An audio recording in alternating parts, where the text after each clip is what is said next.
Creep Squad.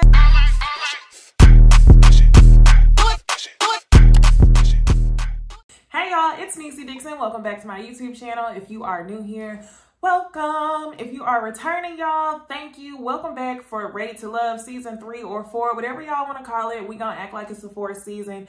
Season 4, episode 3. And this episode, you guys, Creep Squad, Troy was showing his ass. This is definitely one of those weeks where I wish that the men were going home because I cannot wait for Troy's nasty ways to be revealed. We see why this man is single, okay? The look in the eyes, the flare of the nostrils. Troy, why are you being such a creep?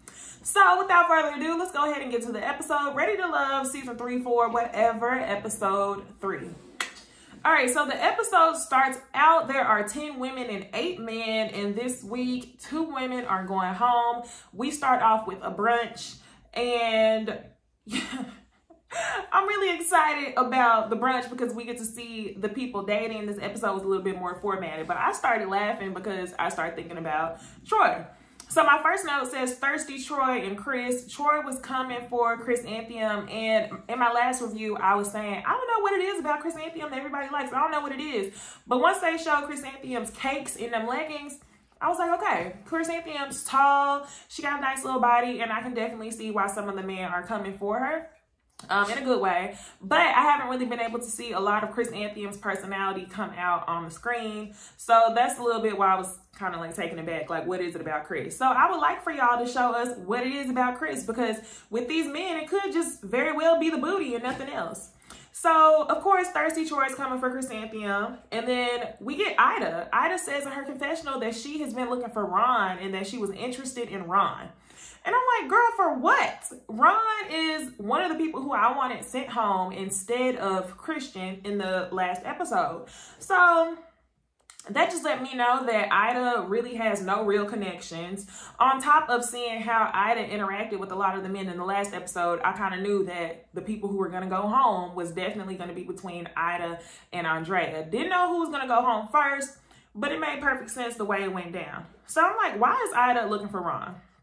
Next, we see Tressa kind of talking off to the side. She explains that she doesn't like telling men that she's a comedian because they're always like, huh, tell a joke, or they don't want to take her seriously, or they give her the homie vibe, y'all. I peeped in the last episode that whenever they were doing introductions, she was getting the handshakes and not necessarily the hugs or the kisses on the cheek that nobody really wants. So that's one of the things that she was holding back of. Troy starts making his rounds, you guys. The first victim is going to be chrysanthemum. He's coming for her, talking about how beautiful she looked, this, and that. The next victim is going to be the easiest target. This is Alexis. And I say that Alexis is the easiest target because she seems to be the thirstiest of the women. Now, don't get me wrong. I definitely love how she's keeping all of her options open, but it's like, it's a show where you should have a, how do I word this? It's a show where you should be open to dating other people, but you can't be for everybody. Do you understand what I'm saying? Comment below. You want to be open to dating other people, but you don't want to be for everybody. And Alexis gives off the vibe that she's kind of for anybody at this point in time. She just wants a man that looks halfway decent, that's into her, and she's willing to put the moves or make the first move on a guy. So that's why Alexis is such an easy victim for Troy. He kisses her on the cheek with his nasty lips. And then next, I can't remember who he goes for next. I think it was Andrea. But let's go ahead and get into Ida, okay? Ida was another weird one, you guys. We see Ida talking with David and Stacy. Let me clarify, Ida interrupts. David and Stacy are sitting down trying to build a connection, and Ida comes and squeezes herself on this itty bitty couch. And David's kind of like, oh, you don't need me to scoot over? And she's like, oh, well, I don't need room. And I feel like that was David's polite way of saying like, damn, you just gonna come over here like that? So Stacy kind of gives her the side eye like, okay. Ida is definitely one of those type of people that cannot pick up on social cues. It's like you don't realize that you are looking foolish and everybody around you is looking at you like WTF. So not only does she interrupt Stacey and David, she follows Stacey to the next interaction with Stacey and AJ. And Stacey is like, girl, like, you're gonna have to back up in her confessional. But she keeps it cute and polite while Ida's there. And my thing is like, Stacey, I'm so glad that she decided not to, you know, kind of pick an argument with Ida, because there's no competition. Nobody was really looking for Ida. It was very weird how she decided to initiate conversation with men. Like, why would you go about doing it that way? So anyway, next couple we see talking is Amber and KG, which was a couple that I really didn't expect to see. In the last episode, I said that I didn't feel like KJ was really vibing with anybody. KJ, y'all, KG. I didn't feel like KG or Chris was really vibing with anybody like that. But finally, we see him sitting down having a real conversation with Amber. Now, the conversation between the two of them kind of have to do with why Chris was sent home last season. So Chris starts talking about how, you know, with Nia, he didn't want to feel responsible or feel like he was holding something over somebody's head. So he's never the type of man to want to just take care of all the bills, and that he wants a woman to just want her own and be able to mutually contribute to a marriage or, you know, a couple's possessions, right? I get what you're saying, Chris. That sounds good. That sounds good, but I feel like if you had the money to take care of all the bills, you would. And that's no shade, because in a typical household, both partners contribute, because majority of people do not have money just to take care of all the bills. Whenever two people have bills, two people have 2 car notes, you have 1 mortgage, you have this, you have that, you have student loans. So I get it, Chris. But it was cute how you tried to skate around it. However, I think that Amber might be a better match for you, because Amber is an attorney and she has her own money. Usually whenever you get with women who actually have their own, they don't look for a man as needing for something. Whereas last season, Nia definitely needed for a man to kind of set her up and take care of her. My only thing is, you're not some spring chicken out here looking for a sugar daddy. You're a grown-ass woman, and I feel like for you to try to find a rich, successful man who just wants to take care of you, at your age, he's probably divorced or he's looking for a young spring chicken. No shade. So Nia definitely was fooling on that one. So I think that Amber might be a better match for Chris. Still don't really know that much about Amber. I feel like she's very dry. She said that she's not very emotional. So I feel like that might be one of the things that hold her back with Chris, because last season we definitely saw that Chris was an emotional dude. He was just smitten. He really liked Nia, and he liked how expressive she was at the very beginning. Whereas with Amber, I don't know if he's going to get that. So we get into our girl Amber. Andrea. She's still struggling a little bit. She's not getting along with anybody. She's very awkward. The only person who really seems to pay her time of day is Troy, because he's a creep, and you can sit there and not say anything to him. He would be kissing a wall if he could. So now we get into David. David is sitting on the couch and he's talking to Tressa, and I believe the other lady he's talking to is Kyra. I believe. Y'all correct me if I'm wrong. But he expresses that he wants to wait until marriage. David is the one who's been married 2 times already. This will be his 3rd marriage. And, you know, he just is a strong believer in Christ. And he believes that, you know, sex should be saved for marriage. So Tressa hears that and she's like, no, I'm good on that. Like, I'm 40-something years old. That's not happening. I don't think that David's wishes are unheard of. You just have to find another woman that's Christ-like like you. There's nothing wrong with that. Just like there's nothing wrong with Tressa not wanting to wait until marriage, okay? So now we get into Dedrick and Ida. And Dedrick, I like him. I actually do like him. He's sitting down talking to Ida. Ida keeps joking, being all awkward, and he just looks at her and he says, "Are you nervous?" And she was like, "No, why do you say that?" And he was like, "Because you just keep giving off the Fran vibe. You clowning. Like, I really can't get to know you because you keep joking." And he definitely called it out like for what it was. I think Ida is one of those people who is very nervous to kind of put herself out there. And whenever she gets nervous, her reaction is to joke, to clown, to do things that are super awkward so she can feel like, okay, I'm comfortable, or okay, they don't have to look at me in a romantic type way, so that way I won't be judged. I think that's the way she's thinking, and I think that Dedrick called that out. He hit it right on the head. So now we get to elimination time, and there is no surprise, you guys. Ida is going home. A lot of the people are like, oh, you know, I'm sorry, I really enjoyed seeing you. And I just like, no, you didn't, just stop. So I thought that was funny, but she was crying when she went home. So that was a big difference to see. Ida definitely was clowning the whole time she was there, but as soon as she got home, you could tell that she definitely took this seriously and she started crying. It was just really hard to get to know her. It's like, you were 30-something years old, you're grown, and your method of coping with your nervousness is to clown. I know y'all gotta know somebody like that. I know a couple people like that. So now we get into the dates, y'all. Our first date is AJ and Alexis, and they go on a candle making date. Alexis shows her ass.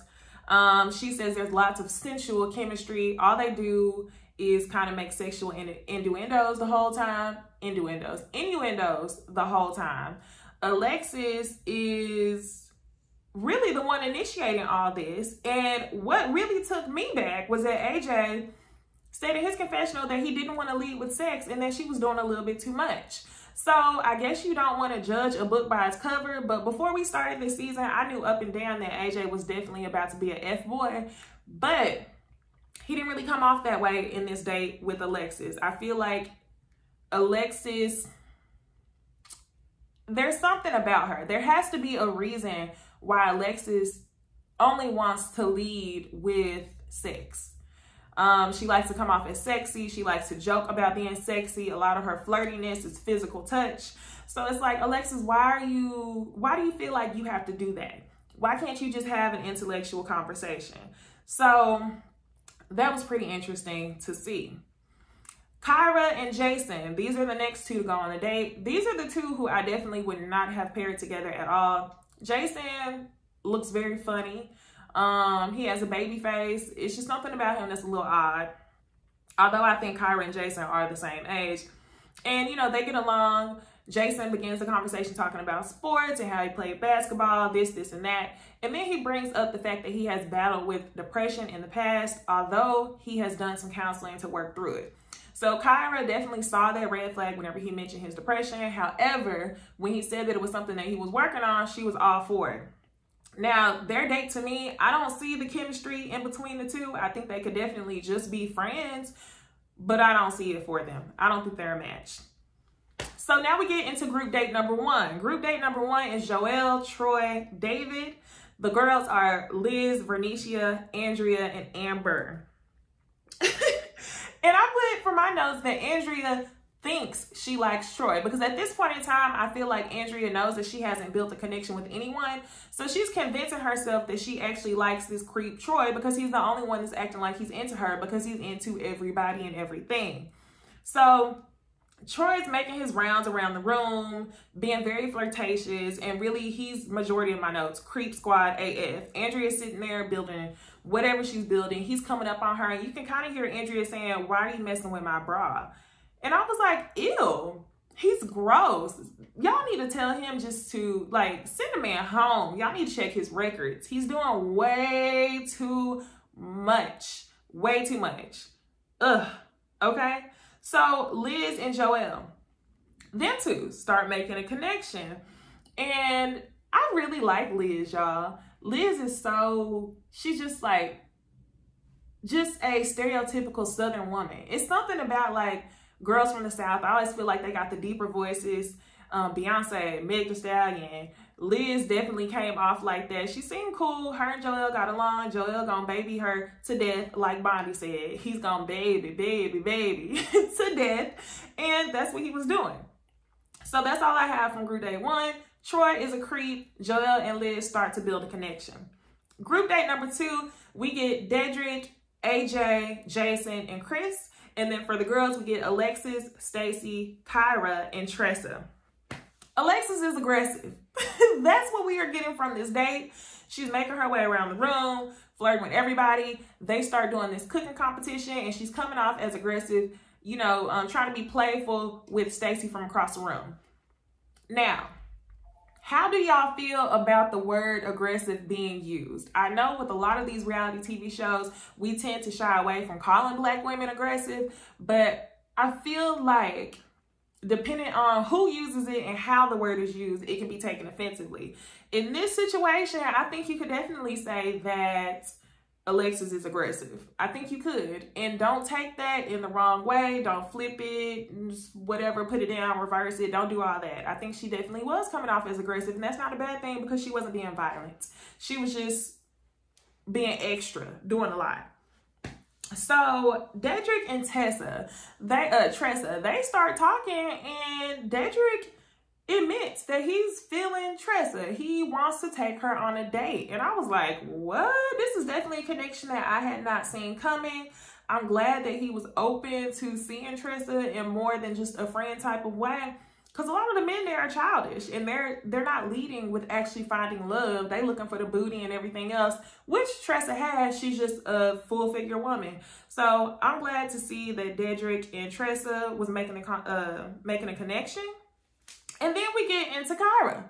Kyra wants to give AJ a chance, y'all. After you done called the man El Cheapo down in front of all the ladies. I knew she was gonna do that, y'all. And for that reason, I think you probably should have just kept the comment to yourself. You probably should have talked to AJ one-on-one if you knew you were interested in getting to know this man further. You shouldn't have tainted the other lady's perception of him by telling them that story. Was he wrong for having a card decline on a date or acting like he didn't have the money? Yes, he was wrong for it. Was he wrong for lying and trying to make it seem like you should have been paying for it just because he didn't have the coins? Yes, he was wrong. However, if you knew that you would still give the man a chance, you shouldn't have done that. And Kyra, I'm kind of looking at you sideways because you did the same thing. You put Christian on blast talking about he wasn't assertive. Had you not done that, maybe some of the other women would have kept him there and given him a chance, because his red flag was nowhere near as big as the red flags that we saw on Ron and the red flags that y'all should have picked up on Troy. So there's that on that. Now, y'all, we get into the gentleman's lounge. It is time for them to discuss who they think should go home. And, you know, one of the things I really liked was that Jason decided to big up Joel for helping him move over the weekend. And it seems that they're really starting to build a brotherhood as well as looking for love. And Joel starts crying, and he tells them, like, yeah, I'm here for all y'all. I'm here for brotherhood. So that was cool to see, and I'm glad that they didn't edit that out. So we going around the room. Who are you feeling? Who are you feeling? Dedrick. Dedrick says he's feeling Tressa because she's just a real woman. She's a real woman. AJ, he reveals that he feels like Alexis is a little aggressive, although she is in the mix. He never clarifies if she's top or bottom. Jason, he says that Kyra is in his top. Now, y'all, I feel like he's just saying that because that's the only one-on-one date that he's been on, because I did not really see the vibes like that during the date. Y'all tell me if I'm tripping. And who else is it? Troy. They start talking about Troy, and they reveal that Amber was not really feeling him trying to kiss her on the cheek. The men started laughing about it because they know that Troy is full of shit and he's a violator. He likes to violate these women's bubbles and kiss them on the cheek. So he probably should stop it because he's going home next week. And if he doesn't go home, I'm going to look at all y'all ladies crazy, and I'm going to know exactly why all y'all have been single for 17 plus years or however long. So bottom was a mix of different people, but overall, the bottom person was Andrea. So now it's time for elimination. Andrea and David go on a supposed date. And then we get Dedrick and Tressa going on a date. Now, eventually, we find out that Tressa is safe. Tressa is safe. Dedrick said, you know, a lot of the men had you in the bottom, but I was feeling you and I didn't want them to send you home. So my concern is that if Dedrick and Tressa doesn't work, she's going to be going home. However, I don't know how much of a concern that is, because I don't think that that would be Tressa's loss, because none of the men on here really seem to be like that dude. So if it doesn't work out with Dedrick, it is what it is, Tressa. You'll find love somewhere else. And Andrea, she knew she wasn't really making a connection. What I thought was funny about the way that David set this up is he said, at this present time, you are not ready to love. He said, at this present time. He even explained to her that, you know, your man is somewhere, he's just not here, how they do every episode. So all in all, y'all, I think this was a really entertaining episode. I love the format, how they did the one-on-one dates, the group dates. We get Creep Squad Troy. Send this man home, you guys. The two people who went home this week is Ida and Andrea. So next week, we get to send the guys home, okay? Send the man Troy home. If y'all don't, I'm going to be hitting the TV screen, okay? But if y'all like this review, be sure to like, comment, subscribe, and I will see y'all later on for Real Housewives of Atlanta. Bye.